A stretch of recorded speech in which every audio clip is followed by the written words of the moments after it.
केंद्र सरकारनं जे हमी भाव जाहीर करतंय त्या हमी भावाला एक कायदेशीर स्वरूप दिलं पाहिजे। म्हणजे जसं किमान वेतन कायदा असतो त्याच पद्धतीनं किमान हमी भाव कायदा जर का संसदेमध्ये मंजूर झाला तर सरकारनं जाहीर केलेल्या हमी भावापेक्षा कमी किमतीमध्ये कोणाही व्यापाऱ्याला सोयाबीन किंवा कुठलाही शेतीमाल खरेदी करता येणार नाही, असा कायदा होणं गरजेचं आहे। आणि तो होत नाही म्हणून या शेतीमालामध्ये चढ उतार होतात। सोयाबीनचे भाव पडण्याचं कारण म्हणजे अदानीला मोठ्या प्रमाणामध्ये परदेशातून पाम ऑइल खरेदी करत असताना त्याच्यावरचा आयात शुल्क अतिशय कमी केलं आणि हे पाम ऑइल मार्केटमध्ये आल्यानंतर शेवटी बाजारपेठ भावनेवर चालत नसते, मागणी पुरवठ्यावर चालत असते। आणि पक्क्या मालाचे भाव पडले तर कच्च्या मालाचे भाव पडतातच, त्या नेमानं सोयाबीनचे भाव पडले, नाहीतर 9,000च्या आसपास सोयाबीनचे भाव होते।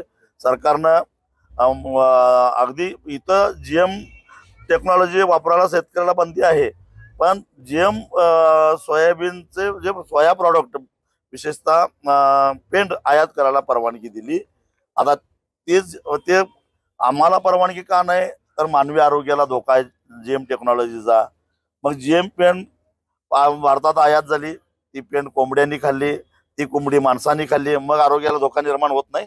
म्हणजे अशा पद्धतीनं पेंड आयात करणं, पामतेल आयात करणं, पामतेल आयात करणं, दर पाडणं हे उद्योग सरकार करतं, त्यामुळं शेतीमालाला भाव मिळत नाही।